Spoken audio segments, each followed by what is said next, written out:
I've been to Orlando when I was a kid, and I never really went to theme parks except for when my parents took me. But now that I have friends who work at the theme parks, and like my girlfriend works at one of the hotels at SeaWorld, I have a completely different perspective on the whole tourism industry.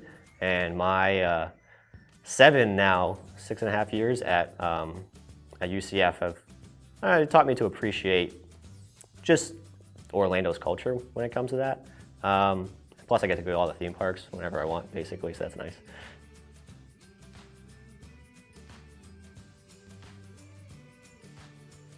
It's not a specific thing, it's just experience, I think. I had a lot of talks with professors and other students, and just things that I wouldn't have known or thought about a year or two ago that now I do think about when I'm designing a game.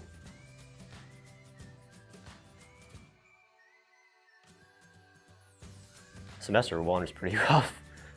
It was fun though. I think I liked semester 1 the best, honestly, because we had so much stuff to do, different classes, and while capstone was also very rough in its own thing, it was everybody working on one project. You know, it was everyone coming together for their individual projects, but RPPs were just crazy. Game design documents for the designers was just nuts, like a new one every 2 weeks.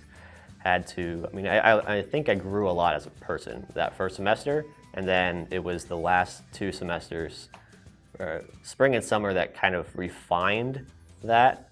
And then the last semester for me was mostly just working on my internship thing with a couple of other people on my own, basically, not having any supervision other than people in my group. Very little connection to FIEA itself, so I'm just kind of transitioning into the autonomy.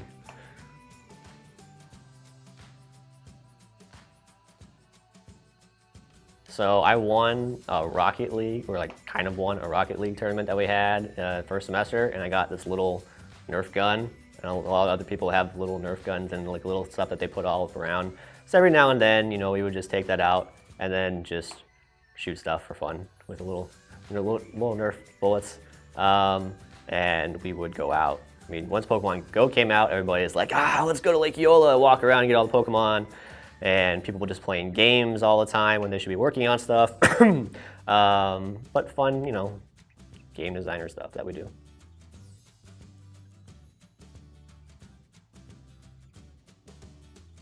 I mean, I made my own food, and I brought food. As anybody will know, my chili is okay at worst and delicious at best.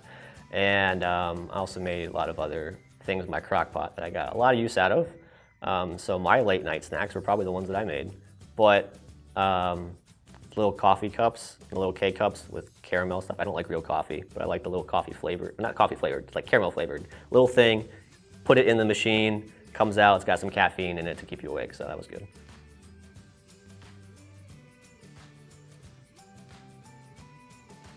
It was a good learning experience. You just learn a lot about stuff.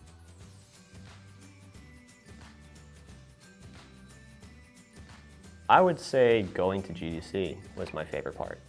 Even though it took a little bit away from the actual game because we weren't working on anything, we're off having fun. Going to GDC with a lot of my friends from FIEA and just, you know, rooming with them, going to conferences together, just being so excited and happy together in San Francisco was a really fun thing for me. I just really enjoyed it, and I got a signed copy of Diablo from David Brevik, so that was pretty cool too.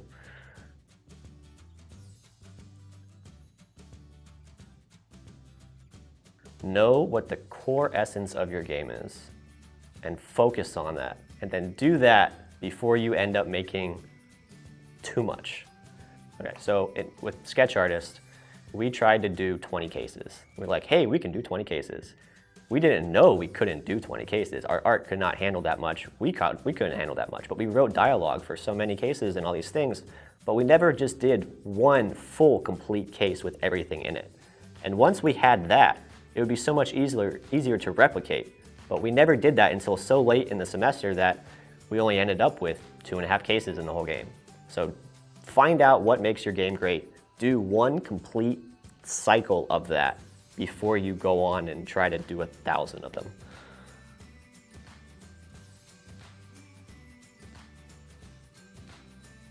hopeful, productive, drained.